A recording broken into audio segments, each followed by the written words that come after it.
So I wrote a letter earlier this year that I posted on my blog, and it went viral. And it was about an embarrassing situation where I'd gone to use an accessible toilet and been tutted at and judged. And I wrote about a couple of situations, one where somebody just openly tutted and, you know, is looking you up and down and thinking, you're not in a wheelchair, why are you using an accessible toilet? And another where somebody mocked me and laughed at me, and I can take that. I can take people making fun of me. But my daughter was there and she was really upset by it. So that was a really heartbreaking thing for me. And I think sometimes we do have embarrassing or situations that make you feel uncomfortable. I don't know if any of you have had anything like that. I ran the Liverpool half marathon. And with a stoma? Yeah, with my bag. And at 9 miles, because I also had 5 fistulas coming out of my stoma, you know, coming out at the base of my stoma, the weather ended up being torrential rain, so we were completely soaked to the core. And at 9 miles, my bag could no longer hold on anymore, and it leaked. Wow. Only thing was, it ended up on the promenade, and it gets worse. I couldn't move my fingers because it was that cold, so I couldn't change it. And I wasn't going to drop out because I was like, all right, I've come to finish this race, because I'd seen loads of people drop out along the way due to the weather. So I was like, no, I'm going to finish this race. So I couldn't get my tramadol out for the pain, and my joints were seizing up because of the cold, and I was just hobbling along with this leak, holding this bag to my skin with the belt holding on. Finally got to the end and I was like, oh, yeah, nightmare situation. Never run. The next one I did a 10k, but unfortunately my skin was really bad, so I literally had to tape my bag on with micropore just to be able to do it. Yeah. See, I know you're saying that's embarrassing. I think that's properly inspirational that you've run 2 long races. Yeah, but for a leak, for like a 4-mile leak, my skin, it was painful. Yeah, and after the Liverpool one, the weather was, you know, was seriously torrential, that it took like 4 hours to warm up. But it's actually quite, you know, you ask St John's Ambulance for help and they don't do stoma bags anymore, which is, you know, it's kind of making it more of a taboo. And I thought, well, I'm not dropping out, but you could easily help me change the bag or, you know, give me somewhere to warm up, but no. Wow. So, yeah.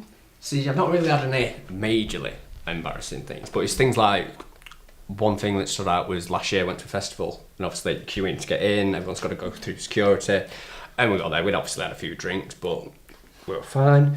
And then we've got a security guard, I can see him like looking me up and down, looking, there's something, so he patted me down, and obviously I had my bag at the time, and he touched it, and instantly just gave me a dead eye, accusing me that, like, well, what have you got there? So it said, right, so can you lift up your top, sir? I said, why? Well, you're clearly trying to smuggle something in. What is it? So I just, calm as day, just lifted my top up, and the look on his face when he realised what it was. It's priceless. It didn't say anything, it just could not get us through that door faster. That happened to me, but not at a festival. I was at London Euston, coming out of the accessible toilet, and at this point I was actually really quite poorly. And this lady, she really, you know, started to say, oh, you're not disabled. And she was waiting for the accessible toilet as well with her child to, you know, change, you know, for child changing. And because I was that poorly and the way she was looking, you know, it was almost like she was looking down on me. Yeah. I lifted up my top just to show her. And her face was just a picture. You know, she didn't even offer an apology or anything. The thing is that we shouldn't have to flash our bags to do that. Justify it, and I wouldn't do that in my situation it's invisible. This is the thing, that we're all sat here, and to look at us, we all look fine, well, whereas we're all facing our own personal battle. And I think that people just need to be a little bit more understanding and open to the fact that people have issues. That's it. And Not being just disabled doesn't mean being in a wheelchair. No, there's a lot of other issues. There's ignorance around it, and it's Definitely. a massively invisible disease at the end of the day. And the same thing happened with me when I went to London and I went to a concert, and just for using the disabled or accessible toilets. Obviously this lady did the same thing, looked at me, looked up and down at me, why are you using the toilet? I said, well, I have a key, I have a radar key, I'm entitled to use it. That's all you need to know. End of. Yeah. Went back again to the bathroom, used the accessible toilet, a security guard comes over, why are you using that toilet? because I have a key. So it's that frustrating. Yeah. But you look fine. But Yeah, I that's know it. I look fine. but Having to explain yourself exactly. when you shouldn't have And to. I could have quite easily gone, oh, here we go.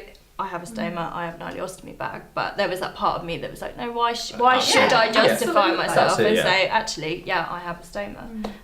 But it's, it's a Comes shame. with the territory, really, doesn't Yeah. it? It does. It does, unfortunately. Yeah. So your letter was dignity. It was anger. Yeah. It was. But you handled it. You see, I wasn't well, and I showed my bag. But really, you shouldn't. And I have to don't think do there's that. anything wrong with that. That's a personal decision. Yeah. But you we shouldn't have to. Good on Yeah. you for doing that, to Yeah. both of you, because it takes a lot of guts. Yeah. Literally, to do that. It does, doesn't it? There's a total lack of Yeah. guts around this. Yeah, I was gonna say, yeah,